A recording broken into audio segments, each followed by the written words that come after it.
ਸੋਨੀ ਧਰਤੀ ਪਾਕਿਸਤਾਨ ਪ੍ਰੋਗਰਾਮ ਦੇ ਨਾਲ ਮੈਂ ਤੁਹਾਡਾ ਹੋਸਟ ਚਾਂਦ ਸ਼ਕੀਲ। ਨਾਜ਼ਰੀਨ, ਅੱਜ ਸਾਡੇ ਨਾਲ ਬਹੁਤ ਹੀ ਖੂਬਸੂਰਤ ਮਹਿਮਾਨ ਮੌਜੂਦ ਨੇ, ਬਹੁਤ ਹੀ ਖੂਬਸੂਰਤ ਲਿਖਾਰੀ ਨੇ। ਉਹ ਹੁੰਦੇ ਤੇ ਅਮਰੀਕਾ ਨੇ। ਜਿਸ ਤਰ੍ਹਾਂ ਮੈਂ ਅਕਸਰ ਕਹਿਣਾ ਹੁੰਦਾ ਵਾਂ ਕਿ ਬਾਸ ਲੋਕ ਦੁਨੀਆ ਦੀ ਕਿਸੇ ਨੁੱਕਰ ਉੱਤੇ ਵੀ ਚਲੇ ਜਾਣ, ਪਰ ਉਹਨਾਂ ਦੀ ਆਪਣੀ ਮੱਟੀ ਦੇ ਨਾਲ ਇੰਨੀ ਜੁੜਤ ਹੁੰਦੀ ਏ, ਇੰਨੀ ਮੁਹੱਬਤ ਹੁੰਦੀ ਏ ਕਿ ਉਹਨਾਂ ਦਾ ਦਿਲ ਉਸ ਧਰਤੀ ਦੇ ਵਿੱਚ ਧੜਕਦਾ ਰਹਿੰਦਾ ਹੈ। ਔਰ ਸਾਡੇ ਨਾਲ ਜੋ ਮਹਿਮਾਨ ਮੌਜੂਦ ਨੇ ਉਹਨਾਂ ਨਾਲ ਵੀ ਕੁਝ ਇਸ ਤਰ੍ਹਾਂ ਹੈ। ਉਹਨਾਂ ਨੇ ਆਪਣੇ ਜਿਹੜੇ ਸੂਫੀਆ ਇਕਰਾਮ ਨੇ ਉਹਨਾਂ ਦੇ ਹਵਾਲੇ ਨਾਲ ਬਹੁਤ ਸਾਰਾ ਕੰਮ ਕੀਤਾ।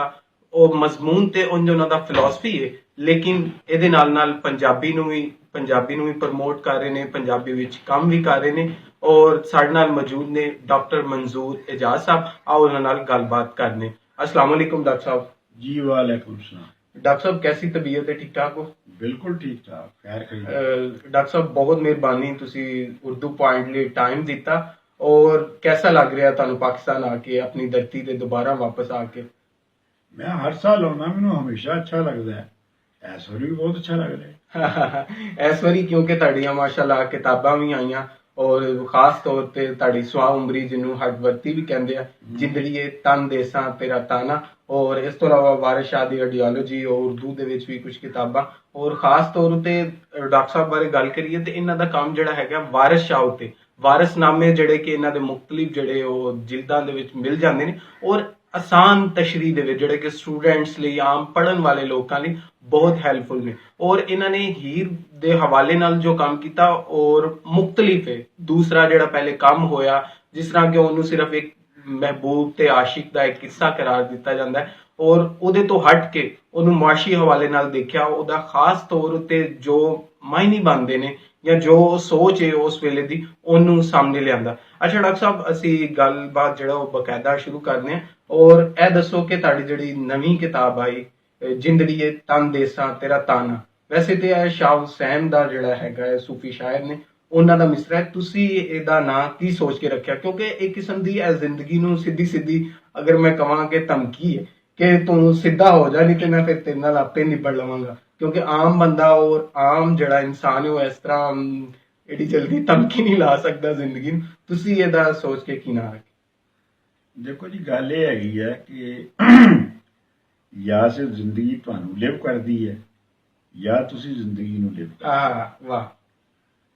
ਜੇ ਤਾਂ ਜ਼ਿੰਦਗੀ ਤੁਹਾਨੂੰ ਲਿਵ ਕਰ ਰਹੀ ਹੈ ਤੇ ਫਿਰ ਜੋ ਕੁਝ ਸਮਾਜ ਵਿੱਚ ਹੋ ਰਿਹਾ ਹੁੰਦਾ ਹੈ ਤੁਸੀਂ ਉਹਦਾ ਹਿੱਸਾ ਬਣ ਜਾਂਦੇ ਹੋ ਔਰ ਤੁਸੀਂ ਉਹਦੇ ਮੁਤਾਬਕ ਜੰਮਣ ਲੈ ਤੋਂ ਮਰਨ ਤੱਕ ਉਹ ਕੁਝ ਕਰਦੇ ਰਹਿੰਦੇ ਹੋ ਜੋ ਤੁਹਾਡੇ ਵੱਡੇ ਕਰਦੇ ਰਹੇ ਸਨ, ਜੋ ਬਾਕੀ ਲੋਕੀ ਕਰ ਰਹੇ ਨੇ। ਤੁਸੀਂ ਵੀ ਖਲਕਤ ਦੇ ਨਾਲ ਖਲਕਤ ਹੋ ਜਾਂਦੇ ਹੋ, ਅਸੀਂ ਵੀ ਖਲਕਤ ਦੇ ਨਾਲ ਖਲਕਤ ਹੀ ਹਾਂ ਵੈਸੇ ਤੇ।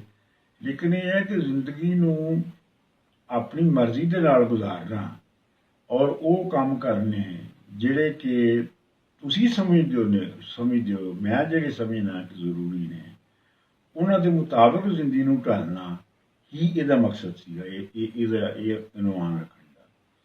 ਬਾਕੀ ਇਹ ਹੈ ਕਿ ਜਿੰਨੀਆਂ ਜ਼ਿੰਦਗੀ ਦੇ ਵਿੱਚ ਮੈਂ ਆਪਣੇ ਨਿੱਕਿਆਂ ਹੁੰਦਿਆਂ ਤੋਂ ਲੈ ਕੇ ਹੁਣ ਤੱਕ ਜਿੰਨੀਆਂ ਮੁਸ਼ਕਲਾਂ ਵੇਖੀਆਂ, ਜਿਹੜੀਆਂ ਅੜਕੜਾਂ ਆਈਆਂ ਔਰ ਮੈਂ ਜਿਵੇਂ ਉਹਨਾਂ ਦੇ ਨਾਲ ਲਿਬੜਿਆ, ਉਹਦੇ ਨਾਲ ਮੈਂ ਇਹ ਕਹਿ ਸਕਦਾ ਹੈ ਕਿ ਮੈਂ ਜ਼ਿੰਦਗੀ ਨੂੰ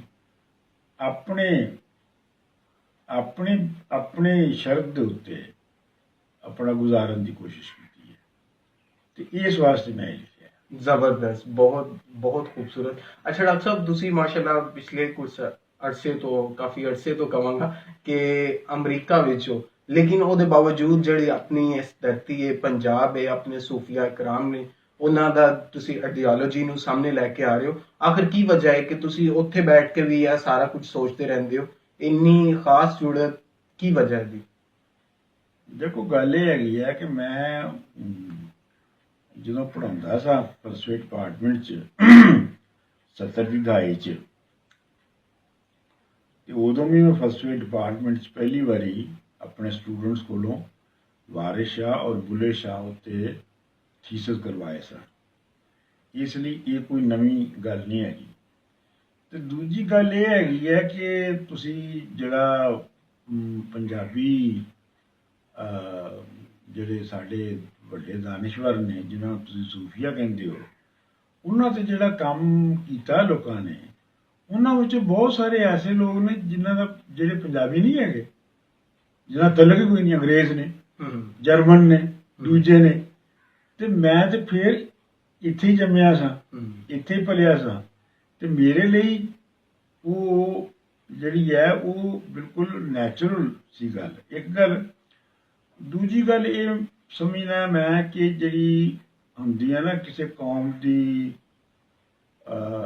ਜ਼ਿਹਨੀ ਔਰ ਫਿਕਰੀ ਤਾਰੀਖ ਜਿਹੜੀ ਹੁੰਦੀ ਹੈ, ਉਹ ਇੱਕ ਲਗਾਤਾਰ ਹਿੱਸੇ ਵਿੱਚ ਚੱਲ ਰਹੀ ਹੁੰਦੀ ਹੈ, ਔਰ ਉਹਨੇ ਅਖੀਰ ਉੱਥੇ ਹੀ ਚੱਲਣਾ ਹੁੰਦਾ ਹੈ। ਇਹ ਜਿਹੜਾ ਸਾਡਾ ਸਿਲਸਿਲਾ ਆਪਣਾ 20ਵੀਂ ਸਦੀ ਦੇ ਵਿੱਚ ਟੁੱਟ ਗਿਆ ਔਰ ਅਜੇ ਤੱਕ ਟੁੱਟਿਆ ਸੀਗਾ, ਇਸ ਸਿਲਸਿਲੇ ਨੂੰ ਦੁਬਾਰਾ ਤੋਂ ਜੋੜਨਾ ਅੱਜ ਦੇ ਨਾਲ, ਜਿੱਥੋਂ ਅਸੀਂ ਵਿੱਚੋਂ ਗੈਪ ਆ ਗਿਆ, ਉਸ ਗੈਪ ਨੂੰ ਪੂਰਾ ਕਰਕੇ ਉਹਨੂੰ ਅੱਜ ਦੇ ਨਾਲ ਜੋੜਨਾ, ਔਰ ਅੱਜ ਦੀ ਜਿਹੜੀ ਪੰਜਾਬ ਦੀ ਜਿਹੜੀ ਫਿਕਰੀ ਸਤਹ ਹੈ, ਉਹਨੂੰ ਅੱਗੇ ਲਿਜਾਣ ਲਈ ਇਹ ਜ਼ਰੂਰੀ ਸੀ ਕਿ ਤੁਸੀਂ ਪਿਛਲੇ ਨੂੰ ਸਾਰਿਆਂ ਨੂੰ ਫਰੋਲੋ ਤੇ ਅੱਗੇ ਵਧੋ। ਤੇ ਇਹ ਸੋਚ ਕੇ ਮੈਂ ਇਹ ਸਾਰਾ ਕੰਮ ਕੀਤਾ ਹੈ।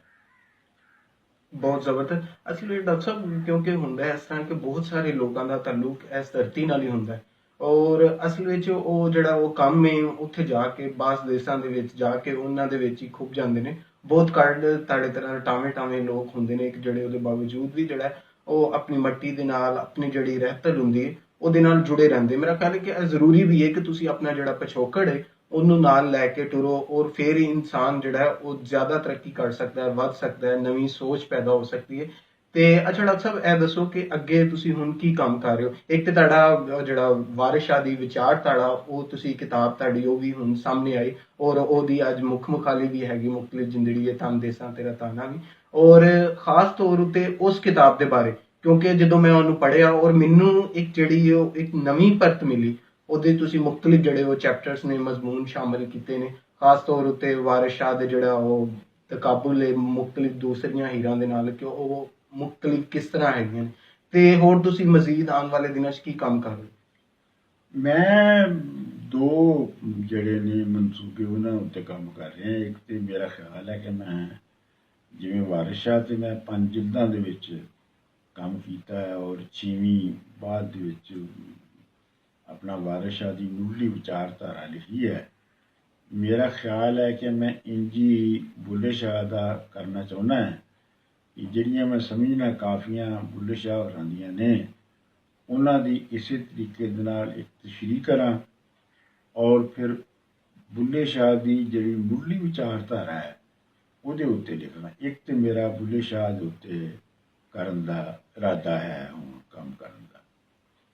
ਦੂਜਾ ਜਿਹੜਾ ਕੰਮ ਮੈਂ ਕਰਨਾ ਚਾਹੁੰਦਾ ਹੈ ਉਹ ਹੈਗਾ ਪੰਜਾਬੀ ਫਲਸਫਾ ਜਿਹੜਾ ਹੈ, ਜਿਹੜਾ ਕਿ ਹਜ਼ਾਰਾਂ ਸਾਲਾਂ ਤੋਂ ਚੱਲਦਾ ਆ ਰਿਹਾ ਹੈ, ਉਹਦੇ ਜਿਹੜਾ ਐਵੋਲੂਸ਼ਨ ਹੈ, ਉਹਦਾ ਜਿਹੜਾ ਇਰਤਕਾ ਹੋਇਆ ਹੈ, ਉਹ ਕਿਵੇਂ ਪੌੜੀ ਉੱਤੇ ਚੜ੍ਹਿਆ ਹੈ, ਉਹਦੀ ਇੱਕ ਤਰ੍ਹਾਂ ਦੀ ਤਾਰੀਖ, ਉਹਦੀ ਇੱਕ ਤਰ੍ਹਾਂ ਦੀ ਸਮਝ ਜਿਹੜੀ ਹੈ, ਉਹਦੇ ਬਾਰੇ 'ਚ ਮੈਂ ਜਿਹੜਾ ਹੈ ਨਾ ਉਹ ਲਿਖਣਾ ਚਾਹੁੰਦਾ।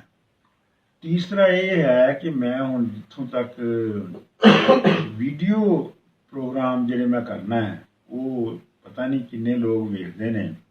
ਅਗਰ ਤੁਸੀਂ YouTube ਤੇ ਜਾਓ ਤੇ ਉਹਦੇ ਵਿੱਚ ਵਿਚਾਰ ਵੈਬਕਾਸਟ ਦੇ ਨਾਂ 'ਤੇ ਕਰੋ, ਤੇ ਅਸੀਂ ਉਹਦੇ 'ਚ ਬਹੁਤ ਕੁਝ ਜਿਹੜਾ ਹੈ ਉਹ ਬਿਲਕੁਲ ਮੌਜੂਦ ਨੇ। ਬਹੁਤ ਉਹਦੇ 'ਚ ਤਕਰੀਬਨ ਸਾਰਾ ਕਲਾਸੀਕਲ ਅਦਬ ਜਿਹੜਾ ਉਹਦੇ ਉੱਤੇ ਗੱਲਬਾਤ ਹੋਈ ਹੈ। ਹੀਰ ਵਾਰਿਸ ਸ਼ਾਹ ਦੀ ਪੂਰੀ ਰੈਸੀਟੇਸ਼ਨ ਹੈ 631 ਬੰਦਾਂ ਦੀ, ਸ਼ਾਹ ਹੁਸੈਨ ਦੀ ਪੂਰੇ ਕਲਾਮ ਦੀ ਰੈਸੀਟੇਸ਼ਨ ਹੈ, ਬੁੱਲੇ ਸ਼ਾਹ ਦੀ ਪੂਰੀ ਕਲਾਮ ਦੀ ਰੈਸੀਟੇਸ਼ਨ ਹੈ। ਫਿਰ ਇਹਨਾਂ ਸਾਰਿਆਂ ਵੱਡਿਆਂ ਸ਼ਾਇਰਾਂ ਦੇ ਉੱਤੇ ਇਹਨਾਂ ਦਾ ਮੁਖਤਸਰ ਕਲਾਮ ਲੈ ਕੇ ਇਹਨਾਂ ਦੀ ਓਵਰਆਲ ਫਿਲਾਸਫੀ ਦੇ ਬਾਰੇ 'ਚ ਵੀ ਡਿਸਕਸ਼ਨ ਕੀਤੀ ਗਈ ਹੈ। ਹੁਣ ਮੈਂ ਜਿਹੜਾ ਵੀਡੀਓ ਵਾਲਾ ਜਿਹੜਾ ਫਰੰਟ ਹੈ ਉਹਦੇ ਉੱਤੇ ਹੁਣ ਨਵੀਂ ਸ਼ਾਇਰੀ ਜਿਹੜੀ ਹੈ, ਜਿਹੜੀ ਕਿ ਸਾਡੇ ਜ਼ਮਾਨੇ ਦੀ ਜਿਹੜੀ 20ਵੀਂ ਔਰ 21ਵੀਂ ਸਦੀ ਵਿੱਚ ਜਿਹੜੀ ਹੋਈ ਹੈ ਸ਼ਾਇਰੀ, ਮਰਤਾ ਪ੍ਰੀਤਮ ਤੇ ਮੋਹਨ ਸਿੰਘ ਤੋਂ ਲੈ ਕੇ ਤੇ ਨਜ਼ਮ ਹੁਸੈਨ ਸਈਦ ਤੱਕ, ਹੁਣ ਮੈਂ ਉਹਦੇ ਉੱਤੇ ਜ਼ਿਆਦਾ ਤਵੱਜੋ ਦਿਆਂਗਾ ਅਗਲੇ 1-2 ਸਾਲਾਂ ਦੇ ਵਿੱਚ, ਤਾਂ ਕਿ ਇਹ ਹੈ ਕਿ ਅਸੀਂ ਸਿਰਫ ਬਾਬਿਆਂ ਤੇ ਹੀ ਨਾ ਬੈਠੇ ਰਹੀਏ, ਬਲਕਿ ਜੋ ਉਸ ਤੋਂ ਬਾਅਦ ਲਿਖਿਆ ਗਿਆ ਹੈ ਔਰ ਜੋ ਉਸ ਤੋਂ ਬਾਅਦ ਉਹ 'ਚ ਵਾਧੇ ਘਾਟੇ ਹੋਏ ਨੇ ਉਹਨਾਂ ਉੱਤੇ ਵੀ ਗੱਲ ਕਰੀਏ। ਬਹੁਤ ਜ਼ਬਰਦਸਤ। ਅੱਛਾ ਸਰ, ਮੈਂ ਉਹ ਫਿਰ ਪਿਛਲੇ ਹੀ ਸਵਾਲ ਤੇ ਵਾਪਸ ਆਵਾਂਗਾ ਕਿ ਇਹ ਤੁਹਾਡਾ ਮੇਨ ਸ਼ੋਭਾ ਜੋ ਸੀ ਕਿ ਤੁਸੀਂ ਫਿਲਾਸਫੀ ਪੜ੍ਹੀ ਔਰ ਸਟੂਡੈਂਟ ਵੀ ਰਹੇ ਕੁਛ ਅਰਸਾ ਜਿਹੜਾ ਪੰਜਾਬ ਯੂਨੀਵਰਸਿਟੀ ਦੇ ਵਿੱਚ ਪੜ੍ਹਾਇਆ ਵੀ, ਲੇਕਿਨ ਪੰਜਾਬੀ ਦੇ ਵੱਲ ਕਿਸ ਤਰ੍ਹਾਂ ਆਏ, ਤੁਹਾਡੀ ਜੁੜਤ ਕਿਸ ਤਰ੍ਹਾਂ ਬਣੀ? ਵੈਸੇ ਤਾਂ ਤੁਹਾਡਾ ਪਿਛੋਕੜ ਵੀ ਜਿਹੜਾ ਤੁਸੀਂ ਪੈਦਾ ਸਾਹੀਵਾਲ ਦੇ ਇੱਕ ਜਿਹੜਾ ਉਹ ਕਿਸਾਨ ਘਰਾਣੇ ਦੇ ਵਿੱਚ ਹੋਏ ਉਹ ਵੀ ਹੈ ਸੀ, ਲੇਕਿਨ ਬਕਾਇਦਾ ਜਿਹੜਾ ਲਿਖਣਾ ਉਹ ਕਿਸ ਤਰ੍ਹਾਂ ਸ਼ੁਰੂ ਕੀਤਾ? ਮੇਰਾ ਪ੍ਰੋਫੈਸ਼ਨ ਜਿਹੜਾ ਹੈ ਉਹ ਪਿਛਲੇ 25-30 ਸਾਲ ਤੋਂ ਜਿਹੜਾ ਹੈ ਉਹ ਬਤੌਰ ਇਕਨੋਮਿਸਟ ਦੇ ਰਿਹਾ ਹੈ। ਫਲਸਫਾ ਮੈਂ ਪੰਜਾਬ ਯੂਨੀਵਰਸਿਟੀ 'ਚ ਪੜ੍ਹਾਇਆ ਸੀ ਔਰ ਪੜ੍ਹਿਆ ਸੀ, ਲੇਕਿਨ ਅਮਰੀਕਾ ਜਾ ਕੇ ਮੈਂ ਨਵੇਂ ਸਿਰੇ ਤੋਂ MA ਔਰ PhD ਇਕਨੋਮਿਕਸ ਦਾ ਕੀਤਾ ਸੀ, ਔਰ ਫਿਰ ਮੈਂ ਇਕਨੋਮਿਕਸ ਪੜ੍ਹਾਉਂਦਾ ਵੀ ਰਿਹਾ ਅਤੇ ਫਿਰ ਮੈਂ ਇੱਕ ਸਰਕਾਰੀ ਮਹਿਕਮੇ 'ਚ ਜਿਹੜਾ ਨਾ ਉਹ ਜੌਬ ਕਰਦਾ ਰਿਹਾ। ਹੁਣ ਦੱਸੋ ਕੀ ਤੁਹਾਡਾ ਸਵਾਲ ਸੀ? ਕੀ ਸਵਾਲ ਸੀ? ਸਵਾਲ ਇਹ ਸੀ ਕਿ ਤੁਸੀਂ ਕਿਸ ਤਰ੍ਹਾਂ ਪੰਜਾਬੀ ਵੱਲ ਕਿਸ ਤਰ੍ਹਾਂ ਆਏ ਔਰ ਨਹੀਂ, ਜੁੜਤ ਹਾਂ ਉਹ ਇਹ ਹੈ ਕਿ ਪਹਿਲੀ ਗੱਲ ਤਾਂ ਇਹ ਹੈ ਕਿ ਜਿਹੜੀ ਜਾਗ ਮੈਨੂੰ ਬਚਪਨ ਤੋਂ ਲੱਗੀ ਸੀ, ਸਾਡੇ ਘਰ 'ਚ ਹਰ ਕਿਤਾਬ ਜਿਹੜੀ ਹੈ ਕਲਾਸੀਕਲ ਪੜ੍ਹੀ ਜਾਂਦੀ ਸੀ ਬਚਪਨ ਦੇ ਵਿੱਚ, ਅਤੇ ਉਹ ਮੈਂ ਸੁਣੀਆਂ ਸਨ, ਸਾਰੀਆਂ ਪੜ੍ਹੀਆਂ ਵੀ ਸਨ ਕਾਫੀ ਸਾਰੀਆਂ। ਪਰ ਇਹ ਹੈ ਕਿ ਜਦੋਂ ਅਸੀਂ ਕੀ ਕਹਿੰਦੇ ਨੇ ਖੱਬੇ ਪਾਸੇ ਦੀ ਤਹਿਰੀਕ ਦੇ ਵਿੱਚ ਆ ਗਏ 1968-69 ਦੇ ਵਿੱਚ, ਅਤੇ 5-7 ਸਾਲ ਸਟਰਗਲ ਕੀਤੀ, ਅਤੇ ਉਹਦੇ ਵਿੱਚ ਇਹ ਸਮਝ ਆਈ ਗੱਲ ਦੀ ਕਿ ਜਿੰਨਾ ਚਿਰ ਤੱਕ ਅਸੀਂ ਵਾਪਸ ਆਪਣੇ ਜਿਹੜੀ ਫਿਕਰੀ ਸੋਚ ਹੈ ਉਹਦੇ ਨਾਲ ਨਹੀਂ ਜੁੜਾਂਗੇ, ਜਿੰਨਾ ਚਿਰ ਤੱਕ ਅਸੀਂ ਸਿਰਫ ਬਾਹਰੋਂ ਲਈ ਗਈ ਫਲਸਫੇ ਅਤੇ ਬਾਹਰੋਂ ਲੈ ਗਏ ਵਿਚਾਰਾਂ ਦੇ ਉੱਤੇ ਹੀ ਉਹਨਾਂ ਦੀ ਨਕਲ ਮਾਰਨ ਦੀ ਕੋਸ਼ਿਸ਼ ਕਰਾਂਗੇ, ਅਸੀਂ ਅੱਗੇ ਨਹੀਂ ਵੱਧ ਸਕਦੇ। ਇਹ ਸੋਚ ਕੇ ਅਸੀਂ ਪੰਜਾਬ ਦੀ ਤਾਰੀਖ, ਪੰਜਾਬ ਦੀ ਜਿਹੜੀ ਫਿਕਰੀ ਤਾਰੀਖ ਔਰ ਉਹਦੇ ਬਾਰੇ ਦੇ ਉੱਤੇ ਕੰਮ ਕਰਨਾ ਸ਼ੁਰੂ ਕੀਤਾ, ਅਤੇ ਆਪਣਾ ਅਸੀਂ ਉਦੋਂ ਉਹਨਾਂ ਜ਼ਮਾਨਿਆਂ 'ਚ 70 ਦੇ ਸ਼ੁਰੂ 'ਚ ਅਸੀਂ ਇੱਕ ਸੰਗਤ ਬਣਾਈ ਜਿਹੜੀ ਨਜਮ ਹੁਸੈਨ ਸੀ ਸਾਹਿਬ ਦੇ ਘਰ ਅਜੇ ਵੀ ਚੱਲ ਰਹੀ ਹੈ, ਇਹ ਅਸੀਂ ਸਾਰਿਆਂ ਮਿਲ ਕੇ ਬਣਾਈ। ਫਿਰ ਇਹ ਹੈ ਕਿ ਅਸੀਂ ਇੱਕ ਰਸਾਲਾ ਵੀ ਉਸ ਵੇਲੇ ਕੱਢਿਆ, ਰੁੱਤ ਲੇਖਾ।